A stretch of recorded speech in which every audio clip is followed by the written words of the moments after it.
Good morning students.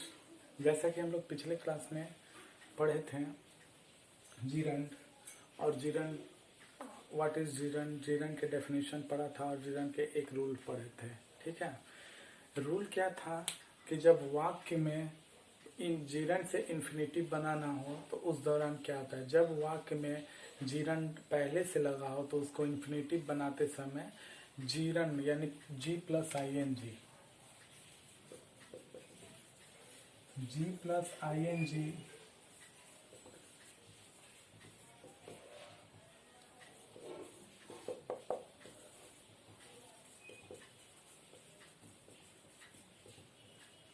To का प्रयोग, जी plus I N जी को हटाकर मतलब इसको हटाकर टू का प्रयोग किया जाता है। ठीक है, ये हमने पिछले क्लास में पढ़ा था।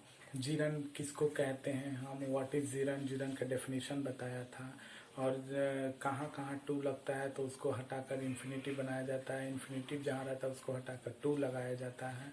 तो ये चीज़ बताया गया था। ठीक है,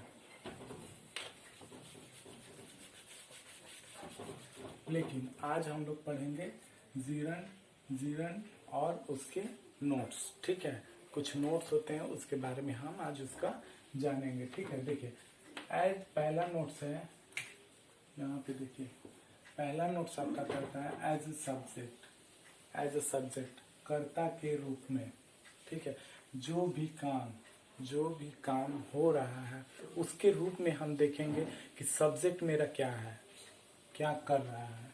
ठीक है, तो एज ए सब्जेक्ट ये नोट्स है। ठीक है, swimming is good for health, swimming is good for health, swimming मतलब तैरना। ठीक है, swimming is good for health, swimming क्या है, हमारे सेहत के लिए फायदेमंद है, मतलब अच्छा है। ठीक है, ये तो सभी लोग जानते हैं, गुड एक्सरसाइज होता है, गुड हेल्थ। ठीक है, तो स्विमिंग जो तैरना है, तैरते हैं हम, वो सब हमारे सेहत के लिए फायदेमंद महसूस होता है। तो कर्ता के रूप में है, जो भी काम swimming is good for health के लिए, हेल्थ के लिए है, तो कर्ता के रूप में आपका क्या है, स्विमिंग आया ना, तो उसको हम लोग एज अ सब्जेक्ट बोलते हैं। उसी तरह fishing is good for profession, profession मतलब होता है व्यवसाय, पैसा, काम। आप क्या, आपका प्रोफेशन क्या है, हम पूछते हैं ना आपका प्रोफेशन क्या है, काम क्या है, तो उस चीज में हम swimming, fishing is good for health, fishing मतलब मछली पालन, मछली पालन एक अच्छा व्यवसाय है। ठीक है, बात समझ में आ रहा है ना। सेकेंड नोट्स आपका ये कहता है कि as object of a verb, as object of a verb, क्रिया कर्म के रूप में, क्रिया के कर्म के रूप में। क्रिया को जब भी हम देखेंगे कोई ना कोई कार्य के रूप में देखेंगे, यानी कर्म के रूप में देखेंगे। ठीक है, I love fishing, I love fishing, मैं मछली पालन से बहुत प्यार करता हूँ, आई लव फिशिंग। ठीक है, he loves telling a story, he loves telling a story मतलब कहानी, जो भी कहानी बोलता है या सुनाता है उसे वह प्यार करता है। ठीक है, he loves telling a story. ठीक है, तो इसमें जो है ये वर्ब है। ठीक है, क्रिया के कर्म के रूप में वर्ब है और कर्म है कि प्यार करना, टेलिंग है, स्टोरी लव्स, मतलब यहाँ कर्म हो रहा है क्रिया के रूप में, क्रिया है इसी के रूप में ये स्टोरी आया है, लव्स आया है। बात समझ में आ रहा है। नाउ सेकंड, थर्ड, ये देखिए इसको बढ़िया से ध्यान से देखना होगा आपको। ठीक है, जब वाक्य में, बढ़िया से देखिएगा, जब वाक्य में वर्ब प्रीपोजिशन, जब वाक्य में वर्ब प्रीपोजिशन के तुरंत बाद आती है, जब वाक्य में वर्ब, पहले एक बार पढ़ लीजिए बढ़िया से, जब वाक्य में वर्ब प्रीपोजिशन के तुरंत बाद आती है तो जीरन का प्रयोग किया जाता है। ठीक है, किया जाता है। तो अब हम देखेंगे इसका एग्जाम्पल, बात समझ में आया, इसका एग्जाम्पल देखेंगे। जब वाक्य में verb प्रीपोजिशन के तुरंत बाद आता है तो जीरन का प्रयोग किया जाता है। जीरन का प्रयोग करने का मतलब है, कह रहा है कि जी प्लस ing का,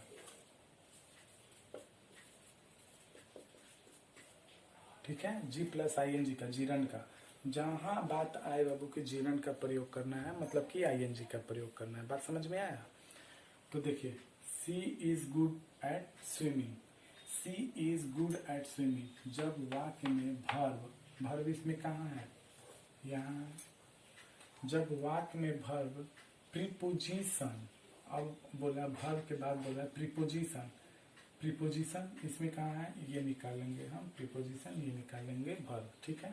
प्रीपोजिशन के तुरंत बाद आती है, यानी किसके, जब वाक्य में भर्व प्रीपोजिशन के तुरंत बाद आती है, प्रीपोजिशन के तुरंत बाद आ गया ना, ये प्रीपोजिशन ये भर्व है।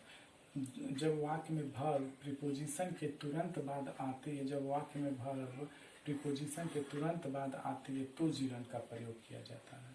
तो देखिए यहाँ पे प्रीपोजिशन है, एट आपका प्रीपोजिशन है, ठीक है, एट आपका प्रीपोजिशन है, ये आप अच्छे से जानते हैं, इन, एट, ऑन, बाय और ये ओवर, ये सब प्रीपोजिशन के अंतर्गत आता है।